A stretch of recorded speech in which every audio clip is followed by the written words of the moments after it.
Assalamualaikum warahmatullahi wabarakatuh. Kembali lagi bersama saya Mutmainnah dari periode D4 TMJ dengan nomor NIM 42620055. Pada pembahasan kali ini, saya akan memaparkan sedikit mengenai materi yang Bapak jelaskan di pertemuan perkuliahan di pertemuan kelima mengenai materi hukum eksperimental. Kita langsung saja masuk pada pembahasan hukum Ohm. Hukum ini dikemukakan langsung bahwa ada hubungan hakiki di antara nilai arus, ampere, dan tegangan volt, di mana bahwa arus yang mengalir pada sebuah elemen resistor berbanding lurus dengan nilai tegangannya dan berbanding terbalik dengan nilai resistansinya, di mana kita dapat di mana ini lambangnya itu kita dapat simbolkan arus sama dengan I, satuannya ampere, volt yaitu tegangan, satuannya volt, tahanan atau resistansi itu disimbolkan R, satuannya ohm. Kita beralih pada pembahasan penyerapan daya. Penyerapan daya pada sebuah resistor daya yang diserap secara fisik akan muncul sebagai panas atau cahaya. Jadi ketika terjadi penyerapan daya di sebuah arus atau tegangan, itu akan menghasilkan panas atau biasanya juga akan menghasilkan cahaya, di mana penyerapan daya ini dapat kita simbolkan sebagai P yang satuannya adalah watt. Pada pembahasan konduktansi, kita dapat mendefinisikan konduktansi ini yaitu merupakan kebalikan dari resistansi, di mana konduktansi ini sebagai kemampuan menghantarkan arus dan dapat kita simbolkan dengan huruf G yang satuannya adalah Siemens, S atau MHO. Kita beralih pada pembahasan node, lintasan, loop, dan cabang.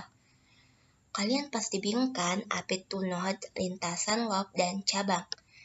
Baik, saya akan menjelaskan sedikit mengenai pembahasan node, lintasan, loop, dan cabang. Yaitu definisinya, node atau simpul merupakan sebuah titik di mana dua atau lebih elemen memiliki hubungan bersama. Sedangkan lintasan tertutup itu biasa juga disebut dengan loop, yaitu memulai dari satu node, kemudian kembali pada node awal. Cabang dapat didefinisikan sebagai sebuah lintasan tunggal, di mana lintasan tunggal ini memiliki sebuah jaringan yang terbentuk dari elemen sederhana, dan masing-masing node ini memiliki ujung elemen. Jadi, node atau simpul ini kita bisa ilustrasikan itu seperti dari kutub A ke kutub B. Ketika kita bergerak dari sebuah node kutub A menuju node kutub B atau node selanjutnya itu, kita hanya mampu melewatinya dengan satu kali saja. Selebihnya itu bukan node atau simpul. Selebihnya itu bukan lintasan node atau simpul. Jadi, di dalam lintasan node ini kita hanya bisa lewat satu kali. Sedangkan dalam lintasan tertutup atau loop, itu kita bisa menggambarkan atau mengilustrasikannya itu dari kutub A, kita melewati dari kutub A ke kutub B, kemudian kutub B kembali ke A. Kalau cabang, dia itu hanya sebuah lintasan tunggal, di mana dalam sebuah lintasan ini memiliki sebuah jaringan yang terbentuk dari sebuah elemen. Kita beralih ke hukum arus Kirchhoff. Hukum arus Kirchhoff dikemukakan oleh Gustav Robert Kirchhoff di mana dia mengatakan bahwa jumlah aljabar dari arus-arus yang memasuki setiap node rangkaian itu adalah 0. Sedangkan pada tegangan Kirchhoff, dia mengatakan bahwa penjumlahan aljabar dari tegangan di sekelilingnya suatu lintasan tertutup itu sama dengan 0. Jadi, Gustav Robert ini dia berkata kalau nilai arus dan tegangan Kirchhoff itu hasilnya sama dengan 0.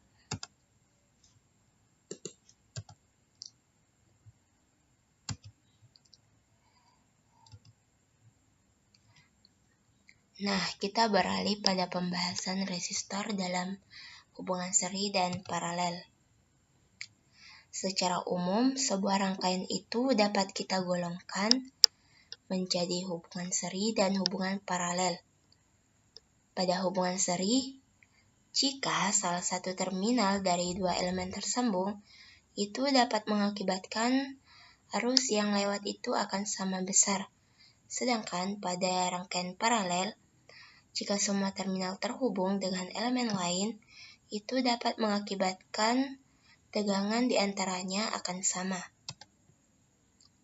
Pada pembagian tegangan dan arus, itu merupakan sebuah metode yang seringkali digunakan untuk memangkas langkah-langkah yang harus diambil dalam menganalisis suatu rangkaian listrik.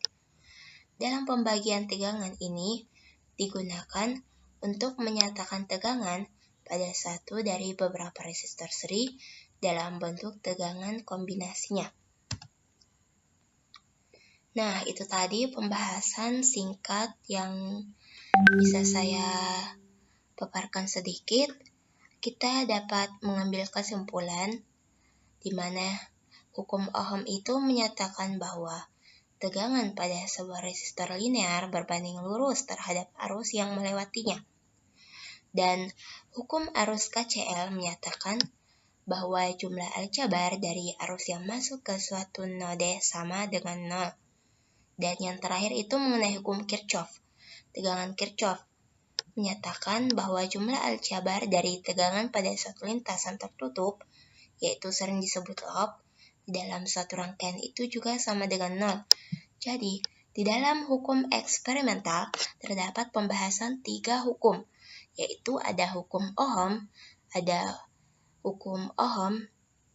yang kedua itu hukum arus KCL, dan yang terakhir itu mengenai hukum tegangan Kirchhoff.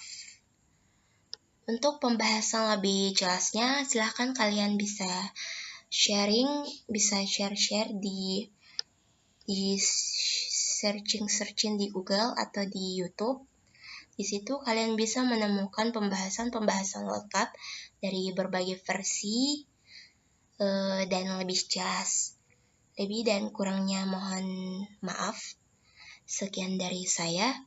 Wassalamualaikum warahmatullahi wabarakatuh.